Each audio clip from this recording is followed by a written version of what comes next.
Welcome to EnigmaCast, everybody. Went live tonight because I'm sorry I was out last holidays on Thanksgiving. I actually took the day off and we did not drop an EnigmaCast episode. So my apologies for that. But here we are back today. Right now, we're coming in strong. We're working on something that I've been studying for a while. A lot of people have sent in requests about it, to talk about it. As you know, we do several deep dives around here when it comes to the Book of Enoch and things of that nature. And so what I've done is that tonight we're going to dig into who the Watchers were, what exactly they did, and what happened to them for it. But this is going to be a different type of show because a lot of people who study the Watchers or study the Book of Enoch, they kind of already know what the backstory is. But we're going to go into detail. I'm actually going to give you their names, and we're going to go into how many of them were out and about and how it all went down. So we're letting everything sync up for a second. I'm going to check both the chats. We're live tonight on YouTube and Rumble. This will drop on all of our streaming platforms, tomorrow. It takes about a 24-hour cycle for the rest of the RSS feed to kick out to get to the rest of the platforms that we have. But tonight we're live on YouTube and Rumble. Didn't go on Facebook for technical reasons, but we're in it tonight. So real quick. All right, what's going on, Robert? Checking it over there at YouTube. And right over there, hey everybody over there on Rumble, how you guys doing? Jump in the chat as well. I got both screens up and I'm going to do a better job tonight talking, being able to interact with the chat, right? So we're going to get into this. It's about 7 pages, but you know what? It's going to be a lot of fun, packed with information, a lot of entertaining stuff. And we will move on as we go. And people that are showing up, you can either watch it again tomorrow or just join the chat as we get into it. So again, as a reminder, we are live now on every single major streaming platform on the planet. You guys, I heard your suggestions and we ran with it. So the RSS feed will update. So whatever podcasting site that you use back and forth from work, just type in EnigmaCast and you're good to go. All right, but enough of that stuff, nerds. Let's get into the good stuff tonight. All right, here we go. Book of Enoch. It's a great book. It's over my shoulder, right over there. Right in the 54 Apocryphi, or you can go and get it, or the audio book, or listen to it as we go, or you just watch EnigmaCast and I'll break it down for you. So we're going to get into this tonight, right? In the Book of Enoch, also it even starts, even in Genesis, it references the sons of God, sons of heaven. Actually, I'm sorry, sons of heaven, and that throws people off because the Book of Enoch was supposed to be the second chapter in the Bible after the Book of Genesis. But it was taken out by the Catholic Church.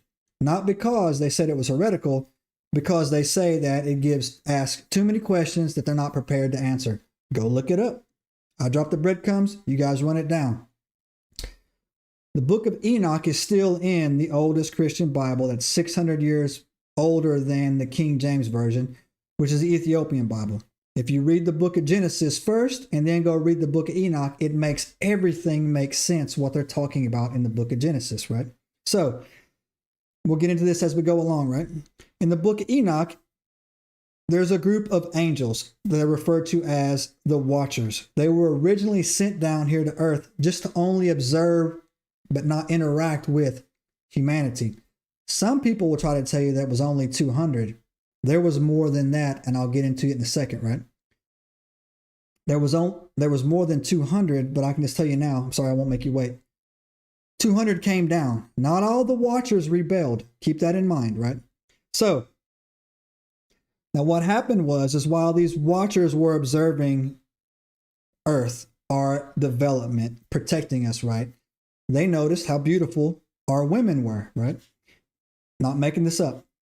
Lust is a very powerful sin, and the sons of heaven lusted over the daughters of men. That's how it happened, right? And they had one of their leaders in there. The top leader was this Watcher called Samjaza. Most people are only familiar with 4 of the Watchers. I'm going to tell you who 19 of them are, and we'll get into that in a second, right? But Samjaza, I'm going to let you know early, was their leader. Now, he convinced the other Watchers to come down to earth and take human women as their wives, right? Now, they actually came down on, I'm going to pause you right there. They actually came down on Mount Hermon, right? Mount Hermon plays a very, very specific It's a very, very important mountain, even to this day. And I'm going to tell you why. You cannot climb to the top of Mount Hermon. You can't do it. There is a permanent UN outpost, United Nations military outpost, about, I want to say maybe 6 miles before you summit Mount Hermon. You can't go any higher than that.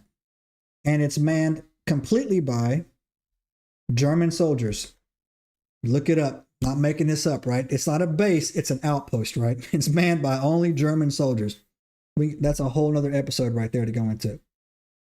Mount Hermon also is where they think Moses went up and spoke with God. They think that Jesus had his transfiguration there as well. At the bottom of Mount Hermon, the Greeks built temples. You know what? I'm actually going to do an episode on just Mount Hermon, period, right? Because we did one on Mount Shasta that was pretty important as well.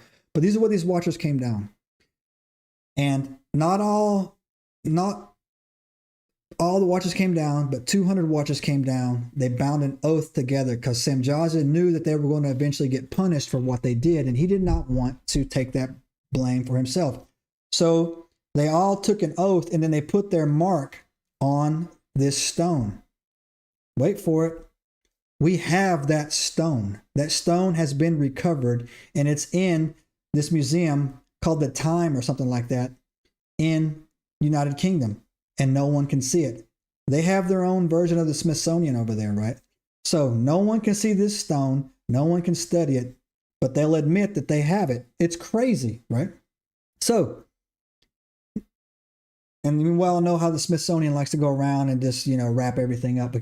And because they can't let anything be proven in the Bible that's real, because if you prove one thing it's real, it opens up everything else that they hate, because they want you to think that everything about it is false, right? Including the flood. Now, these watchers came down, made the oath, put their mark on this stone, and they decided that they were going to spread out all over the world, right?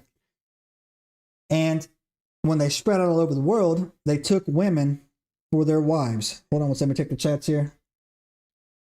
Were there any female type watchers that mated with men? Great question, Robert. I looked hard on that and I couldn't find any. Actually, I could not find one female watcher, right? And the list of the ones that I have in here. Now, there's not to say that there's not female watchers. I just couldn't find any. And Robert, hold that thought. I'll get to you in a second. I'll put some more detail on that. They spread out all over the world, and they took women for wives. Now, this is important. They didn't abduct these women. These women went with these angels willingly, and they pay a price for it. Willingly, they went there. They were fascinated, infatuated by these, angelic beings. You got to assume they were all very handsome, beautiful, right? So, now, here's where things get a little bit sideways, right? I want you, before we move into the next little part of this, I want you to keep one thing in mind. The same time all this was going on, Enoch was on the earth, right? Methuselah, his son, was on the earth. Lamech hadn't been born yet, and Noah hadn't been born yet, but Enoch and Methuselah were on the earth, right? So they were witnessing this. Enoch never died. Enoch, it says, God loved him so much, he just eventually walked with God. God took him, right? And so the flood didn't happen until after Methuselah died. So Methuselah, Lamech, his son, and then Noah, his grandson, which is the great-grandson of Enoch, were witnessing all this stuff that we're about to get into as it was going on. And I want you to also keep this one little thing intact as we move along as well. Enoch was not a nobody. He was legitimately one of the most important people in our time. He was a 7th generation direct descendant from Adam, right? So the fact that they take his works out of the Bible should let you know that they do not want you to see this. And I highly encourage you to go and read it. All right. So now, fast forward to back up a little bit. These angels, angelic beings, had mated with their wives, and they gave birth to the Nephilim. Now, we're not going to get into the Nephilim too much. We will towards the end. Right now, we're going to move forward about the Watchers, who they were, right? Now, here's when we get into something very important. Out of the 200 Watchers that came down, there's only 20 of them that have their names recorded that we have access to. And they were the 20 chiefs, the chiefs of groups of 10. So each one of these Watchers I'm about to tell you about was in charge of a special unit of 9 other Watchers. They were the leader. They were called the chiefs of 10. Now, I only have the names of 19 because the 20th Watcher's name, people argue that it's just a misspelling or whatever. So it's just too convoluted to get into, right? But there's actually 20, but I'm going to give you the 19, right, that we have, right? And then I'm going to tell you what they did specifically to sin against the earth, right? First one, Samjaza. He was their leader. He was in charge of all of the Watchers. And so when the 200 came down, now keep in mind, not all the Watchers came down, just 200 came down, right? And real quick, Robert, to answer your question that you asked, there's quite possibly could have been female Watchers in this group of 200, but all I have is the names of 19 male Watchers, which were their leaders, right? The groups of 10. First one, Samjaza. He was their overall leader. He left his post, right? You have Archaeological, Ramiel, Koba Cable, Tamil, Ramel, Daniel, Ezekiel, Barakil, Azet, Amaros, Batriel, Anit, Ezekiel, Samsipal, Saturit, Turat, Jamjel, and Serial, right? Now, real quick, I got to talk to you real quick on this one right here. Azazel is actually pronounced Azazel, right? My southern accent can't pronounce this right, so, but Azazel is actually referred to mostly as Azazel, and we'll get to him in a minute, right? So those were the 19, but there was one more, the 20th one, that people just argue about all the time, saying no, that it was just a repeat of somebody else. 200 Watchers came down, 20 chiefs of 10. Obviously, there were 20 chiefs, right? Samjaza being the leader of his special group of 10 as well. Now, the reason why they were broken up into groups of 10 is because each one of these Watchers had a specific mission that he was supposed to observe over the earth. And one of the sins that they participated in is they were not supposed to teach us these things. Yet, that's important. When you read the book of Enoch, it wasn't that we were not ever to not know this knowledge. We weren't supposed to know it in that time. And that's what one of the things that the sins that they were condemned for. They were condemned for a lot of sins, right? But one of the main things they were condemned for is basically they handed children razor blades and machine guns and left us to be on our own. That's exactly what they did. We were not supposed to receive this knowledge yet. It wasn't part of the divine timeline that we were supposed to receive it on until down the road. So now I just told you the 19. Now I'm going to tell you what the 19 did specifically, right, to cause the wrath, right? Now, Samjaza was the chief of the Watchers, right? And again, I'm sorry if I'm pronouncing these names. These sound like Aramaic / Sumerian names to me. So like I said, I have a hard time pronouncing. I'm from the South, right? So Samjaza, chief of the Watchers, he was the one that proposed the rebellion, right? He was the one that did it. He was the leader. He was the one that convinced the other two to go down. Now remember, this has nothing to do with Satan. Nothing. Some people will try to tell you that Satan convinced Samjaza to come down. There is no evidence whatsoever of that in the book of Enoch. None whatsoever, right? And what happened is that Samjaza lusted for our women. That's the number one cause. Welcome over there, OG Brick 420. What's going on? Talking about the Watchers from the book of Enoch. So so don't get it confused. Satan was not the one that convinced these 200 to come down, right?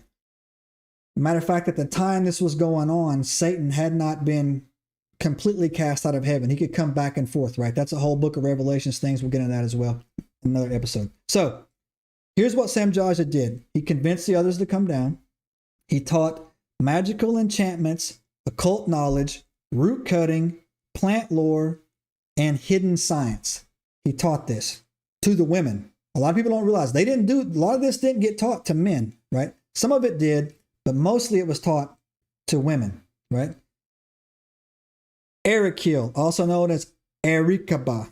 He taught earth sciences, right? He taught the signs of the earth, geology, land, the nature of the soil. He's often associated with the knowledge that led to exploiting the land. You know, hey, cut down these trees, do this, do that, mix this together, and you can make dynamite, right? So the next one, right, is Ramiel. Now, Ramiel is also, they will tell you that he's the sixth one as well. He's not. He was the third. But he was taught, him and the guy, the third one and the sixth one, their both names are very similar to Ramiel. He taught prophetic visions, tracking of divine judgment, interpretation of heavenly signs, right? He basically reveals hidden knowledge of fate and destiny. He taught them how to look into the future, how to look into the past, how to do that stuff. We weren't supposed to be doing that, right? That could explain the later witchcraft trials. Absolutely, it could, and it actually does, right? And I'll tell you that it gets into it. When they talk about cutting of roots, that's what they're talking about. They're talking about witchcraft, right? Not herbalism, right? So, number 4 was this cat named Kokabel, right? He taught astrology, celestial alignments, and the motion of the stars. People later referred to him as the angel of the stars. Now, this is where people can, okay, how can that be harmless? There's a specific reason why he was not supposed to do that. Because in the Book of Enoch, it will tell you that the heavenly bodies are actually alive. The stars are alive. The planets are alive. They are the spirits of these watchers and these angels. And when they come down to earth, they manifest into a form that fits this realm, right?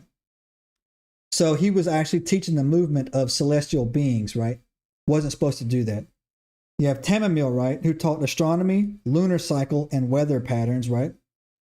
She also was dealt with the stars. We also, basically that's what she was doing, the zodiac signs and things of that nature, right? And you had Daniel, right? Now he was the 7th one that came down. He taught,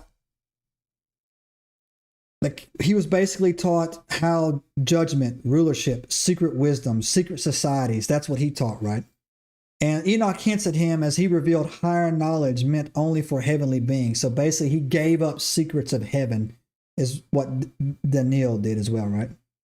And you have number 8 that came down was this cat named Ezekiel, right? He taught clouds, atmospheric signs, mysteries of the sky, basically omens and prophetic stuff is what he taught, right? Weather interpretation. You have Barakil, who taught astrology, divination through the stars as well. And in some tradition, he presides over lightning and the cosmic forces. So other things that we'll hint at is he actually taught how to harness the weather, right? I know that sounds wild, but stay in the moment, man. We live in a Lord of the Rings type reality. I'm telling you we do, right? So he taught them how to do these things, right? Now remember, things got so bad, eventually God had to wipe the earth away, right? That's how bad it was, right? And then you had number 10. Now this guy is considered the worst of all the watchers, right? His name is Azazel. Azazel taught metalworking, creating weapons, swords, shields, knives, how to work gold, silver, precious stones. He also taught the women how to wear jewelry and cosmetics and beautification. But he also taught us war, right? Azazel is often referenced to as the god of Mars, all this other stuff. He taught us how to fight and kill and conquer, right? For his sport, right? So, remember his name because his name comes up again down the road. Then you had Amoros, right? Now, what he taught is how to enchantments. This guy literally taught sorcery. Literally. Now, sorcery and witchcraft are two different things.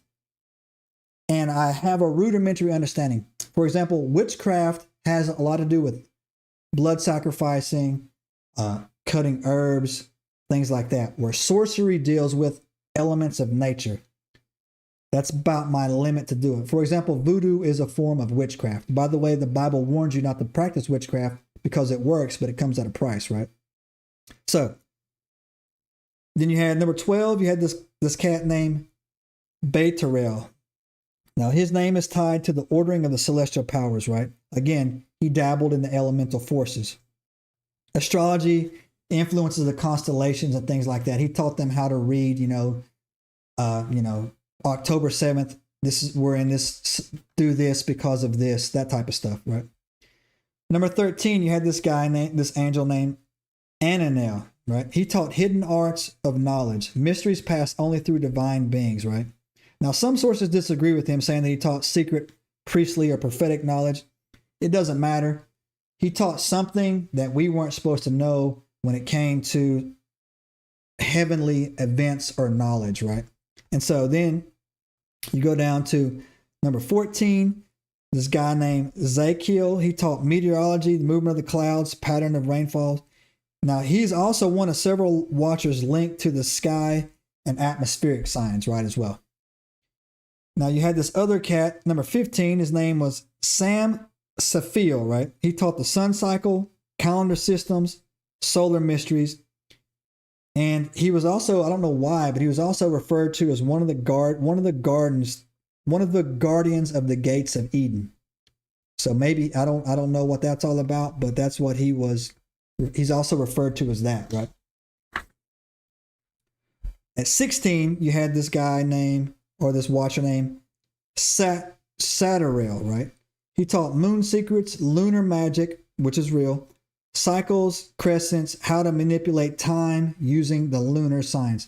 Now, that's the thing right there that's very interesting to me when you go and read what specifically he taught. He taught them, it references him somehow teaching women how to manipulate time.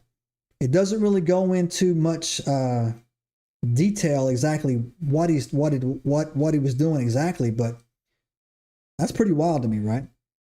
17, you had this being called Turel. He taught rock cutting, architecture, masonry secret. He's also linked heavily to the reason to building the megaliths around the planet. And remember, I've talked on this channel before that the reason why it appears that we have a global society of pyramids after the flood, it's not because they built all across the planet. It's because at the time, Pangea was not 6 billion, years old. Pangea was one landmass. Pangea, if you're not familiar with it, if you take the map, cut out all the pieces, all the continents fit into each other like a puzzle. But if you read the Bible, it talks about the floodwaters coming out of the earth, and it ripped these continents apart. So, for example, when they tell you that Florida is the only place on the earth that gopher wood is grown, that's correct. They tell you that the ark was made of gopher wood, that's correct. Then they'll say, oh, then Noah was in Florida. No, Florida wasn't here at the time Noah built the ark. It was here after the flood went down when the continents got ripped apart. So keep that in mind. So in all of that area over there, this guy was the one, Turiel, that was designing the ziggurats and the pyramids, right? What I heard is that most of the Book of Enoch is about 200 fallen angels taking 200 of each animal. Yes, and I'll get into that in a second. You're correct on that as well. That's one of the sins that they do later on in here. And according to the Anunnaki story, the planet was built from pieces of an older planet that was destroyed. 100% possible. As a matter of fact, I did an episode, OG Brick, about how Mars actually is not the planet Mars. It's actually the moon of this planet called Murdoch. That's actually the asteroid belt that was destroyed, right? So go check that out. So anyways, let's stay on task here. Rumble, you guys are good? All right. So then you have the 18th guy you had coming down was Jomajel, right? And he taught signs of the season, changing of times, sacred calendar mathematics. Now his area overlapped with the celestial calendar as well. The theme that repeats all through Enoch, right? He basically did something along the lines of perverted the calendar or gave information about the calendar or the cycle or something, right? Number 19. Now 19 is a very controversial member as well. Sariel, right? He taught lunar path and heavenly courses, healing arts, right? Spiritual medicine, and later text knowledge. In later texts, he also taught the knowledge of, wait for it, resurrection and root healing, right? He appears in other writings as an angel of healing. So people say, oh, God's trying to punish us because, he taught us healing. No, he taught necromancy as well. Sariel taught how to heal with medicine, but he also taught how to bring the dead back to life, resurrection, necromancy. And for a fun fact on that, a lot of people don't think that zombies are real, but I can tell you that if you do a little bit of studying and you do a little bit of what actually a zombie is considered, you have two parts of your brain. You have the conscious and the subconscious. Your subconscious mind, right, handles all of your autonomic reflexes. If you don't know what an autonomic reflex is, you ever dropped your keys and your hand shoots out like a ninja and you catch it before it goes to the ground? Or if you fall down and your hand just shoots out, or if something drops and like you just grab it like a kid or something like that. It's also what makes you blink, what makes you breathe when you're asleep, right? So your autonomic reflexes also handle, you ever drive and look at your phone and then like, dang, I should have smashed into a car, but you didn't? That's because your subconscious is handling the driving. In African lore, they talk about witch doctors who have the ability to create zombies from dead people, because what they do is they know how to reanimate the subconscious part of their brain, right?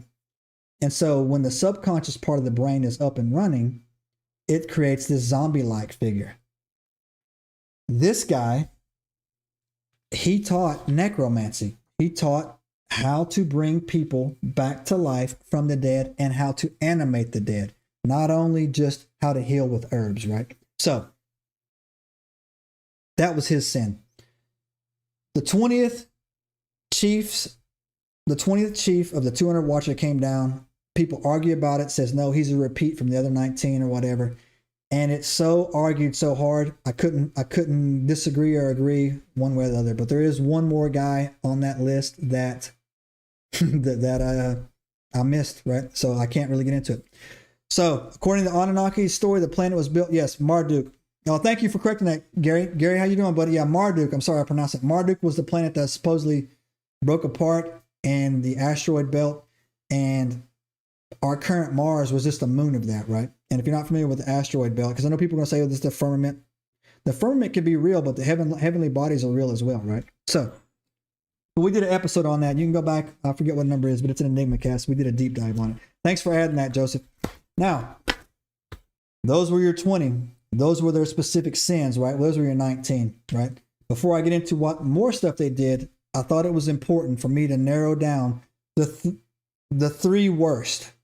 3 of these guys were punished heavier than the others. Now, they were all punished, right? But 3 of them took on a lot more. The ringleader, Samjaza, he's considered to be the second worst, believe it or not, right? He was the mastermind of the rebellion. He persuaded the others to descend. He forced them to take an oath so no one could ever back out. He initiates the taking of human wives, which he did. And in Enoch, he's directly responsible for unleashing forbidden heavenly knowledge on earth. Now, he didn't just sin. He recruited others to sin to make it irreversible. They took the oath to never repent or something like that, right? And so he's considered the second worst, right? Also, a lot of people have talked to me and told me that Samjaza's wife was actually Lilith. And if you don't know who Lilith is, they'll tell you that Lilith was the first wife of Adam. I could find no reference to that, guys. I'm sorry. People tell me that, no, it's true. Hey, it's true, but it can't be. Trust me, bro. Like if somebody has anything that can show me to read that Lilith was Samjaza's first wife, I'll look into it. But in the Book of Enoch and in the other scriptures, I could find nothing talking about that, right? So, but he did take human wives, right? Now, the number one they considered to be the worst watcher was Azazel, right? And Azazel not only was considered to be the worst watcher, he got special treatment and he was punished the hardest, right? And his they single him out, for he is the one they say single-handedly led the corruption of the earth. Samjaza lusted for women and came down. Azazel came down to corrupt the whole entire planet. Again, he taught us how to make weapons, craft, instruments of war, beautification, cosmetics. But he also taught vanity, seduction, human pride, and violence. Because of humanity, because of Azazel, we learn how to war and kill, right? He's the only watcher who God directly commanded to be bound head and foot, cast into the desert, and covered with jagged rocks until the day of judgment. This level of punishment sets Azazel apart as having a uniquely destructive influence. And I'm telling you right now, he's in Australia.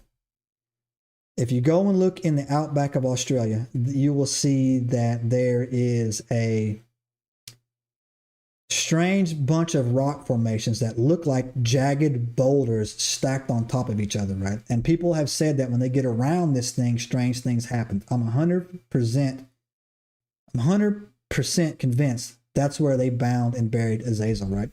Now, and because when we get to their punishment, I'll tell you now, they were bound to the earth, into the earth, yeah. And so that's where I think he's at, right? The third one who was considered the worst, I just talked about it, was Sariel, right? He taught, again, people say no, they try to use it as like, this sad story that he was teaching us how to, do this healing and take care of himself. That wasn't his sin, right? He taught forbidding healing, spiritual medicine, but again, his number one was resurrection knowledge. How to bring people back from the dead is what he talked about, right? And he's revealing knowledge meant only for heaven. He broke the cosmic order, right? And healing itself wasn't the crime. I'm going to just talk about this for a second, right? I know I get a lot of people, right? I get a lot of people who talk to me, and I'm very hard to offend. And so I get a lot of people that come up to me, and they'll say, oh, your sky Jesus did X, Y, and Z. And the first thing I ask him is, do you believe in him? Like, no. And I'm like, then why do you care? And they're like, what do you mean? I'm like, why do you care? If you don't believe in him, why are you mad about something, right? Why are you mad that somebody else believes? I know people that have been on my show. Well, actually, they didn't come on my show because I think they felt uncomfortable, that believe in fairies, right? And they say they interact with fairies. I believe that fairies used to be real, because when we get to the end of this, you'll know why. But I've never seen a fairy, right? But it doesn't make me angry that this person believes in fairies. But they'll try to use this instance right here, that he taught us how to heal ourselves, and that's why God is mean. No, he taught you how to raise the dead through necromancy. He taught how to reanimate corpses, which is a total different thing, like a golem type of thing. He taught forbidden life force arts. A lot of people interpret that as vampirism, right? Forbidden life force arts. He taught you how that I could take your life force and suck it out of you and stay young forever. And they still do that today. And if you know anything about it, that's a whole nother episode. It starts with an A and ends with a own. They still do that, right? So he's considered the third worst, right? Now, a special note on this thing as well is that there were two others that were mentioned as Kobakel and Barakil, right? They are considered to be not great as well, because they taught how to do prophecies and things like that, and it led to occult manipulation and false prophecies, right? So that's what they did on that, right? There you go. Read the chat if you want to know what it is. YouTube will throw this video off in a heartbeat, so that lets you know that it is real there, Brick. If I said that on this episode, they would knock it off and give me a strike, right? It is real, and that's who taught them, right? So, but that wasn't their only sins, right? We're going to get into this, and then we'll get into their punishment, right? Another thing that they did was their children, the Nephilim, were born. People think that's the only reason why God flooded the earth. It's not. If you read the chat while they're just talking, it wasn't enough for them to stop what they were doing. They also corrupted every single thing on the earth. Flesh, plant, animal. They took 200 of everything and they created animal-human hybrids from it. So when you see a picture in Mesopotamia of a lion with eagle's wings and a human's head, that was real. That wasn't something that the artist was, taking, artistic, expression with. These were things they created. They actually created the Fae. And people are like, what are the Fae? The Fae is every mythical creature you've ever heard, from a unicorn to a centaur to a satyr to a fairy, right? And here's how they did it. If you go and read this book, very connected to the Book of Enoch, it's called the Book of Giants. They had a council, right? They started having these dreams that they were going to be punished and wiped out, right? And in the dreams, they were seeing why, and they actually talked about the reasons why, right? So, I think it's the cephalocenopod or whatever, is the dog-headed man, which some people say is still on this earth. And it's a hybrid of, that's a whole other thing we get into, man, is this, the German super soul program, or, the dogmen, werewolves, or whatever. They made those things. They created them. It was all made by the Watchers. It's all real. Everything you've ever heard is real, right? It's just real. I'm sorry. People are like, oh man, right now, click off, click off, click off. Click off all you want. Doesn't mean it's not true. And it will come back. And I'll tell you the reasons why this will all come back if it's not already coming back right now. But that's what they did. And that's when God said, enough is enough. They took the women.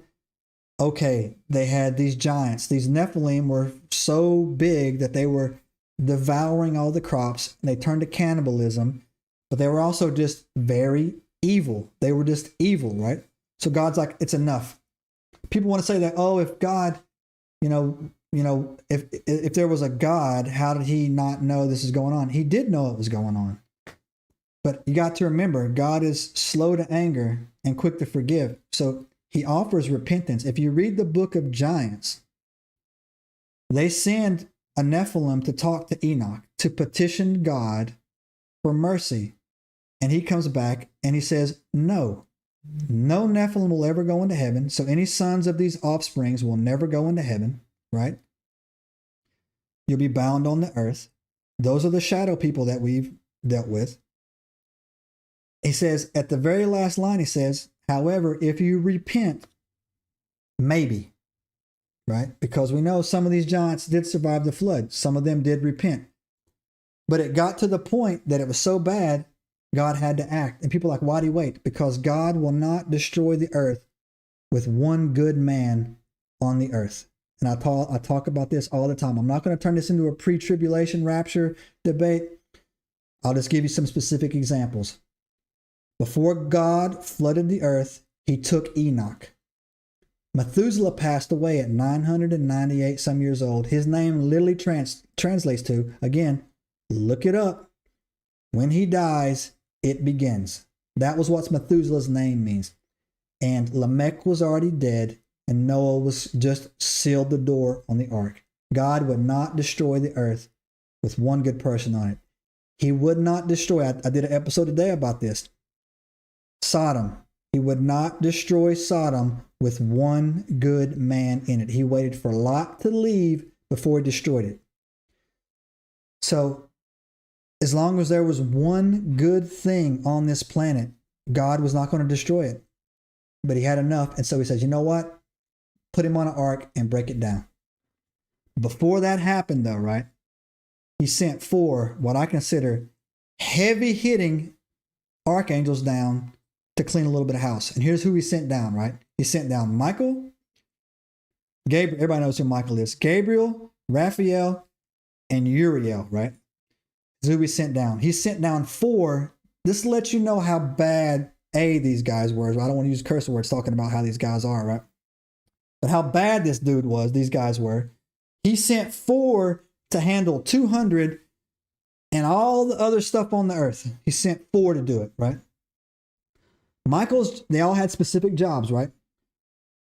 And again, people debate this. This is not debatable. This is their jobs straight out of the architecture and out of the the literature. I'm sorry, not architecture.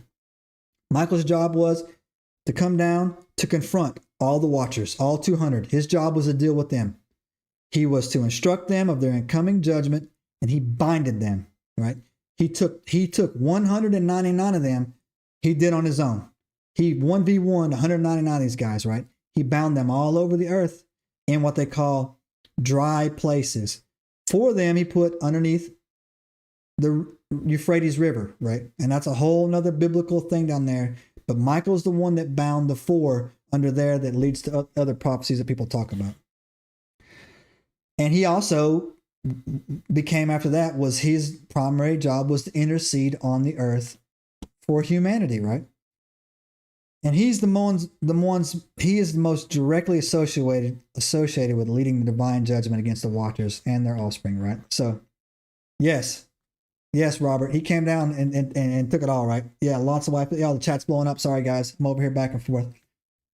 Second one was Gabriel. Now, Gabriel had his own mission, right? He was a messenger and a divine enforcer, right? His job was to destroy all the giant hybrid children of the Watchers and human women, and so that their fathers, the angels, would see it, right? He's the one that turned them against each other so they would fight and kill each other. And he basically ended their dominion of the earth. Now, so his job was to handle the offspring. Michael's job was to handle the Watchers. Now, Raphael's job was to come down and deal with one dude. Raphael was sent down to specifically deal with Azazel. That's how angry God was with this. He sent one archangel down specifically to bind Azazel hand and foot, cast him into the desert wasteland, which I believe is Australia in the outback, cover him with jagged stones until the day of judgment, right? Raphael's punishment of Azazel is one of the most severe in all angelic literature, marking Azazel as the one of the most corrupt of the Watchers, right? So yes, that was his one job.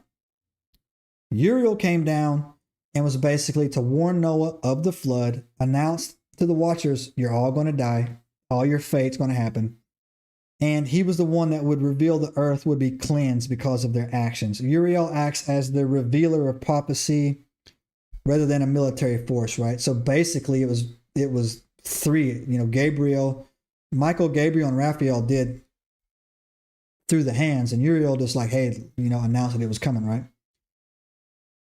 But he's also very important because he was the one that prepared the way for Noah and everything else to go down, right? Now, so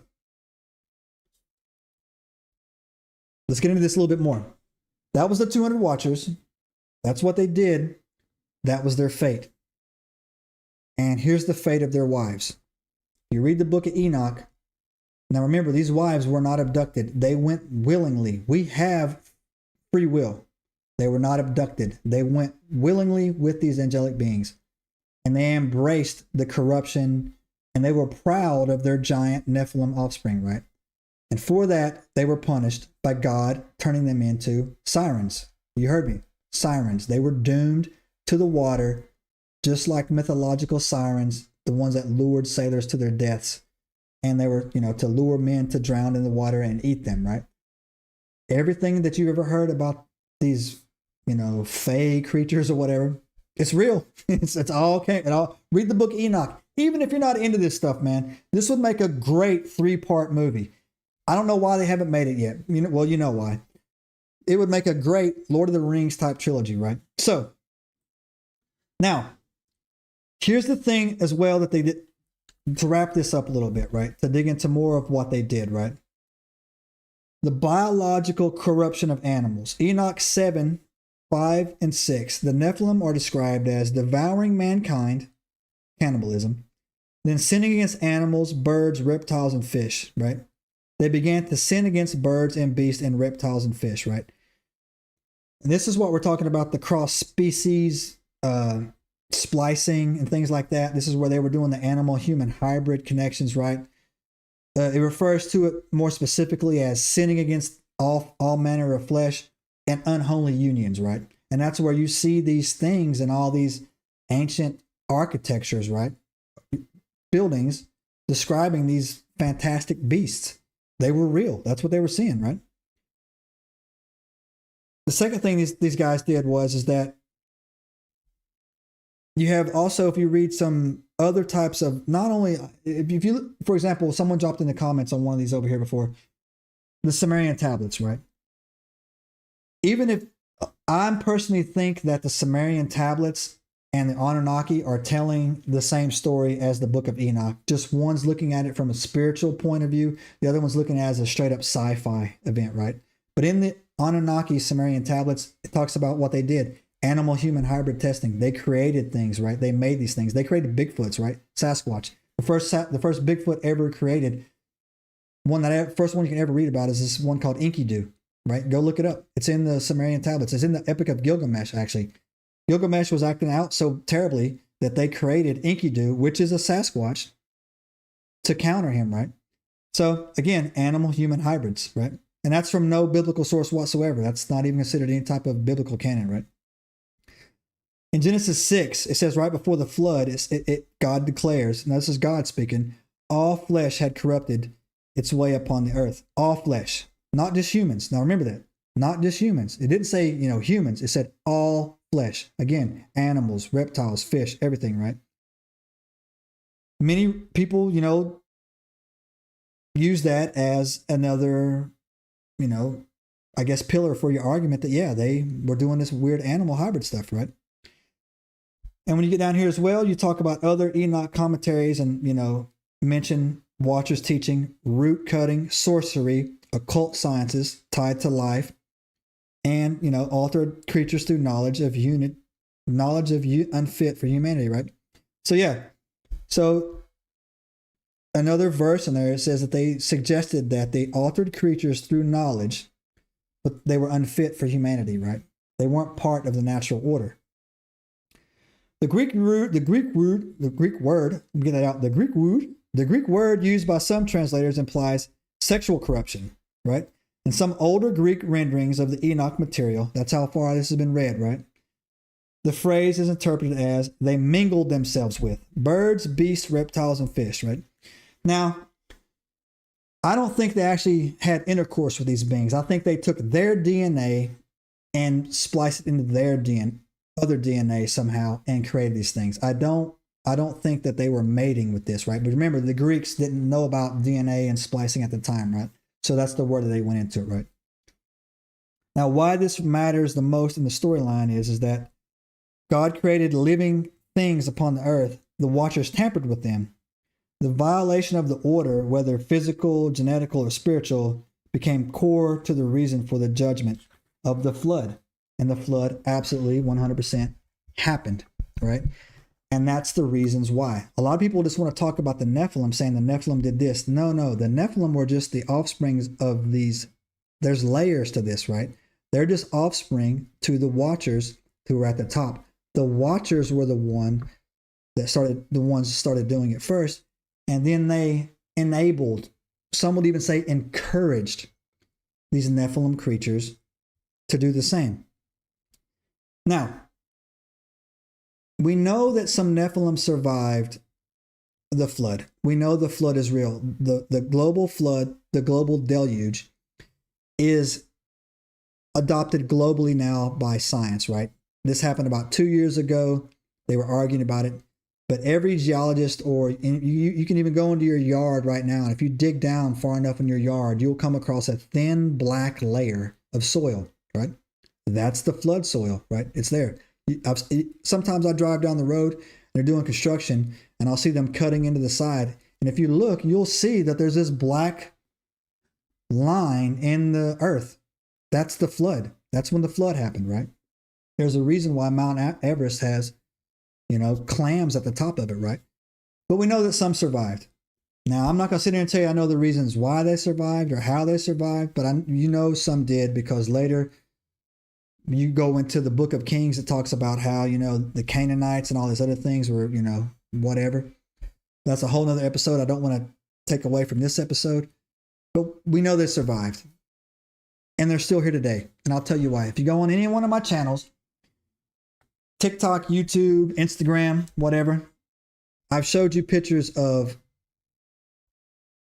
what looks like Nephilim crawling out of caves in the Rockies. And if you read the book of Revelations, it talks about the battle of Armageddon. And this is where some people get this wrong. And I'm going to give you, as we close here, I'm going to give you a quick little 3-minute things on how that's going to play out. Wording matters. In Genesis and Revelation, you see this word, mighty men, in both. It's the only 2 times you see it. Genesis in the very beginning of the Bible, and Revelations at the end. Genesis, it says that on the earth at the time, there were mighty men, men of renown. Those are Nephilim, right? If you go read the book of Revelations, it talks about at the battle of Armageddon, crows will feast on the bodies of men and mighty men. That's Nephilim. So the Nephilim, so people say, oh, we're in end times. No, we're not in end times. We will not go into the end times until the Nephilim reappear on the earth, right? And again, another thing I tell people all the time is that what you're not understanding is that God does not save Israel. He saves Jerusalem. And it's not the Jerusalem that you think it is today. It's the new Jerusalem. It says it comes down. And he saves that city because that city is full of Christians, not non-believers. You need to get this through your head, anybody that watches this video. These events that are happening, we're not in the last days. We're probably actually around the 4th seal. You know what? I've been meaning to do it. I need to do an episode. I need to do a story or a series on the book of Revelations to break it down. The book of Revelations is 2,000 years old. It's a 2,000-year plus story. It's not a 7-year period called the tribulation and the minor tribulations. People get stuck up on that. The minor tribulations are there, and you have for 3.5 years, where it introduces the false, the Antichrist, everything else. The last 3.5 years are the major tribulations, right? The major tribulation is hell on earth. And it's not going to actually be 3.5 years, because if you read it, it says God will shorten the days, because if not, no one will survive, right? Period. People will seek death and not find it. It doesn't even, if you read the book, the entire book of Revelations does not talk anything about building a 3rd temple. He has a vision where he's measuring the temple. He's measuring New Jerusalem, the temple in that New Jerusalem, not the one. So people are talking about like, we're going to rebuild the temple. Okay, sure. I don't know if that's going to happen or not, but that's not a precursor to anything, right? It's not. Read the book. Just go read it. And it talks about like these 7 different churches, the synagogue of Satan, the mystery Babylon, all these things, right? Those are on the earth right now, and they're not destroyed yet. So until these mighty men or Nephilim reemerge, and if you ask me, I'm sorry, I don't want to get ahead of myself. Until they reemerge, it ain't over. No one knows the day or the time, right? It's not over. But I do think they're here. I do think when there was somebody on a podcast, I want to say it was somebody talking to Tucker Carlson, talking about these massive underground cities that run from here to New Zealand to, England and the UK on these super trams, right? That's where the Nephilim are. They're underground, right? And that's where they are. That's where the Denver International Airport, when George Bush Sr. gave his One New World Order speech, they tried to kick off this, revelation. It didn't work. And that's why all that weird stuff is out there. But underneath the Denver International Airport, you're going to find one of these dumbs, man, one of these crazy buildings, right? Where they're at. So yeah. So not to get off topic, not to go on it. This was not about the Nephilim. This was about their fathers, the Watchers, and the punishments they received, and about their wives and the punishment they received. Some Nephilim survived the flood. Some are still alive. They will make a reappearance on this earth before the end of days. It will happen. Period. So that's pretty good information right there to go forward on that, guys. And I don't want to overwhelm you with this. I like to keep my stuff around 55 minutes. I think we just hit the 55-minute mark. So we're going to leave it right there for tonight. If you want, leave it in the comments down there, and I will do a deep dive on who the Nephilim are. I do have Nephilim names as well, not just the ones out of the Bible, the ones out of the Book of Enoch and the ones out of the Book of Giants. We can get into who they are. There were some major players on that. And if you want on that, also, I will add it to my list earlier in the year because I got a packed schedule right now. And we'll talk about the book of Revelations, and we'll get into the chapters and the things that you really need to know, right, to go into it. So, guys, thanks for hanging out with me. Sorry last week I was out. Next week is our 2-year anniversary for the show, EnigmaCast. We've hit 2 years. I'm very happy about that. I want to thank all the subscribers. I want to thank everybody that watches and everything like that, man. So let me check the chat. Thank you, OG Brick. Thank you. Hey, welcome aboard. Hey, OG Brick, welcome to the fun side of YouTube, man. Thanks for the sub, man. No worries. Thanks, Robert. Thanks for everybody in the chats. Rumble, kept my word. I'm going live at the same time because my Rumble people refuse to watch YouTube. So anyway, so that's it. So guys, you know how we do around here. Thanks for hanging out. And you know what? If you got any questions, comments, or if you disagree with anything I said, I don't duck or fade. Drop it in the comments and we'll get into it. And you know what? You might just teach me something. But if not, guys, I'm so happy that you're here. And I will see you next week. And you know how we do around here. I'm doing it left-handed. That's all you get for $1, nerds. And we're out. Subscribe now and turn on the notifications to join us on this extraordinary journey into the unknown.